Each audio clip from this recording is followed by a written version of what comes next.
Ahora vamos a seguir con las reacciones de los alquenos en la síntesis de alcoholes a partir de alquenos. La hidratación de alquenos, que industrialmente se hace haciendo reaccionar el alqueno con agua en presencia de un catalizador ácido. Esta reacción, que es muy importante en la industria química, el etileno reacciona con agua en presencia de ácido fosfórico como catalizador y a 250 grados para obtener el etanol. Pueden darse cuenta que en un extremo del doble enlace se adiciona el OH, en el otro extremo se adiciona el hidrógeno, por eso una hidratación. La reacción se emplea para producir miles de toneladas de etanol industrialmente, o sea que es una reacción que se hace a gran escala. Si nosotros queremos hacer la reacción de obtener un alcohol a partir de un alqueno en un laboratorio, o sea a pequeña escala, la reacción se realizará mediante la oximercuración o la hidroboración, que las estudiaremos ahora. Sin embargo, antes de estudiar la oximercuración, vamos a ver el mecanismo de reacción catalizado por un ácido. En el mecanismo de reacción catalizado por un ácido, el centro rico en electrones del doble enlace le cede el par de electrones a un hidrógeno del ion hidronio. Por lo tanto, el hidrógeno queda enlazado al doble enlace y el oxígeno se lleva el par de electrones para generar una molécula de agua. Esta molécula de agua luego ataca generándose un carbocatión. El carbocatión, recuerden que tiene un orbital p vacío, que es atacado por la molécula de agua, formándose un alcohol protonado. Este alcohol protonado libera su protón hacia el disolvente agua para darnos el alcohol, el producto de la hidratación, y adicionalmente regenerar el catalizador ácido. Entonces esta sería la reacción catalizada por ácido. Sin embargo, al querer llevar a cabo la reacción en un laboratorio, lo que se prefiere es hacer reaccionar el alqueno con el acetato de mercurio 2, representado, bueno, esta sería la fórmula condensada, generalmente se escribe así, acetato de mercurio 2. Se hace la reacción en una mezcla agua-THF y se sigue por una reducción con borhidruro de sodio. Entonces, en la reacción se obtiene un alcohol que se adiciona en donde el OH se adiciona según la regla de Markovnikov. Noten que del doble enlace, en el extremo que iba más hidrógenos es donde se adicionó el hidrógeno y en el otro extremo es donde se obtuvo el OH. La reacción se hace con un muy buen rendimiento, del 92%.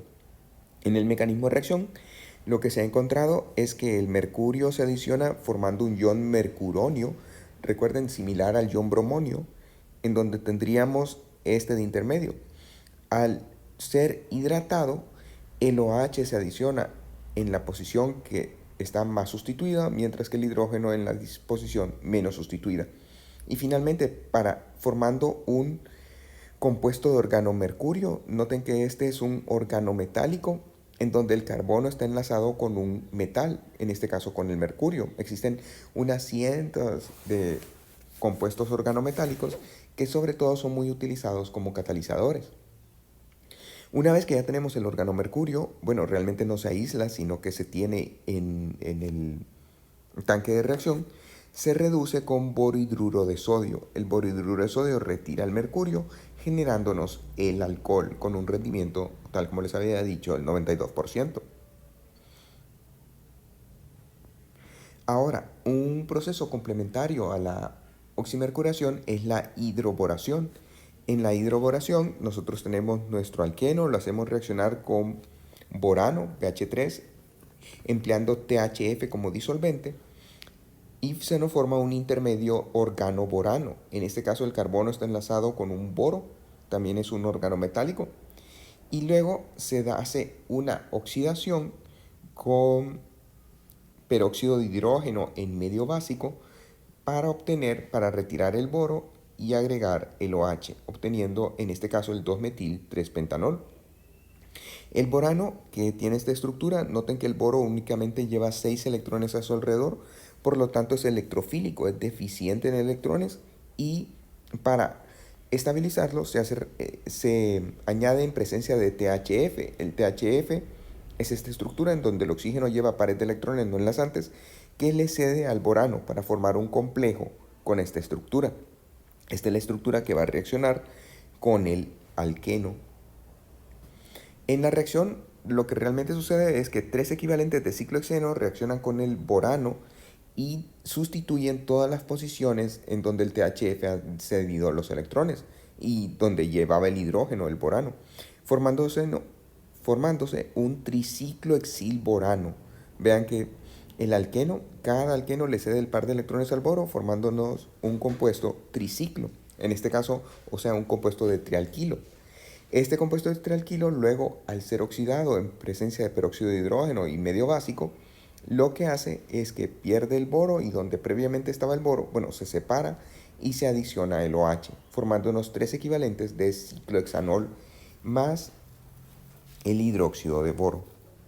Entonces, la reacción, aquí tenemos un ejemplo, el 1-metilciclopenteno se hace reaccionar con el borano en THF, se nos forma un borano de intermedio, en donde aquí está representado BH2, realmente todos los boros estarían enlazados con este 1-metilciclopenteno, con el ciclopentano, y luego al ser oxidado, el boro se intercambia por un hidroxilo.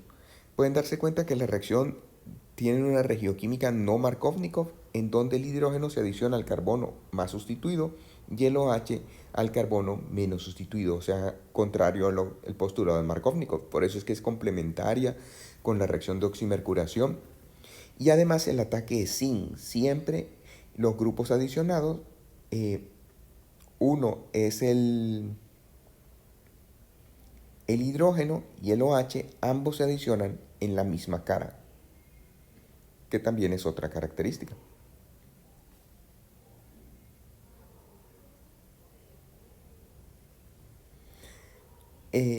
Aquí tenemos un ejemplo del mecanismo de reacción en donde el 1-metilciclopentano va a darnos un intermedio de borano en donde vean que el borano se puede adicionar en ambos extremos. En uno en donde el boro forma un ciclo intermedio con el carbono menos sustituido y en el otro en donde el boro lo forma con el carbono más sustituido.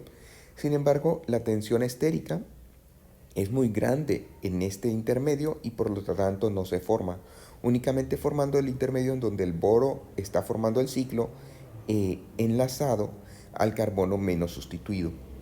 Este carbono menos, este sería el estado de transición, este se estabiliza para darnos un compuesto organoborano que al ser oxidado nos da el alcohol. Ahora vamos a estudiar la síntesis de ciclopropano, la adición de carbenos a alquenos. En esta reacción, un alqueno reacciona con un carbeno es una sustancia sumamente reactiva en donde el carbono lleva un par de electrones no enlazante para darnos el ciclopropano. Los carbenos obviamente no se pueden almacenar, sino que tienen que ser generados en la reacción. La forma más sencilla de generarlos es a partir del cloroformo. El cloroformo se hace reaccionar en medio básico, dándonos un anión triclorometanuro. Vean que se pierde el hidrógeno, que parte como protón, dejando su par de electrones y generándonos un anión. Este anión está estabilizado debido a la presencia de los cloros. Sin embargo, un cloro sale del anión para darnos el diclorocarbeno, que tendría esta estructura. Vean que es una estructura neutra y además se libera cloruro. Pese a que sea una estructura neutra, es una molécula extremadamente reactiva que en el medio de reacción reacciona de forma inmediata con el alqueno. Veamos la estructura del carbeno. El carbeno tiene esta estructura en donde el par de electrones no enlazantes estaría aquí y el orbital p vacío estaría por encima y por debajo del carbono. Aquí lo tenemos en un modelo. Fíjense que este sería el par de electrones.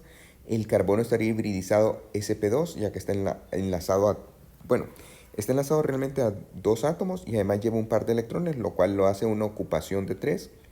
Está ocupando 3 de sus orbitales y tiene un orbital p vacío. Es similar al carbocatión en el asunto de que el carbono está enlazado con 3 diferentes átomos, está hibridizado sp2 y el orbital p está vacío. Vean que en cuanto a las densidades electrónicas, también podemos ver que el orbital p es el que tiene donde podría recibir el par de electrones. Entonces, la forma de realizar la reacción es el alqueno, lo hacemos reaccionar con cloroformo en presencia de hidróxido de potasio y el resultado va a ser un ciclopropano disustituido, bueno, en donde el carbono que se adiciona lleva dos cloros. Estos cloros nos permitirían sustituirlos y realizar cualquier tipo de reacción que sea permisible para un halogenuro de alquilo.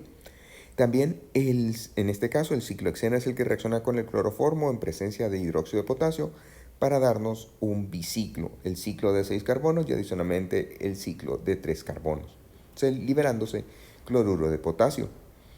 A esta reacción ha sido mejorada en lo que se conoce como la reacción de Simmons-Smith. En esta reacción, el diodo metano se hace reaccionar con una aleación cobre-zinc, en donde se nos forma el yoduro de yodometil-zinc, que es un carbenoide. El carbono está enlazado a yodo y al yoduro de zinc, por lo tanto está prácticamente queda con esta estructura, o sea, queda con un par de electrones no enlazantes, debido a que este grupo, ambos grupos, le permiten establecer una estructura de un carbenoide. Este carbenoide, entonces, que se genera al hacer reaccionar el diyodometano con cobre-zinc en éter, nos permite generar el biciclo 4,1,0-heptano. Bueno, no vamos a estudiar nomenclatura de biciclos, pero nos permite crear el nuevo ciclo de 3 carbonos, o sea, el ciclo propano, fusionado con el ciclo de 6 carbonos, más yoduro de zinc. Noten que en la reacción de Simmons-Smith ya no se obtiene un ciclopropano sustituido por cloros, sino que se obtiene un ciclopropano con hidrógenos. Bien, por hoy lo dejamos aquí y continuamos mañana.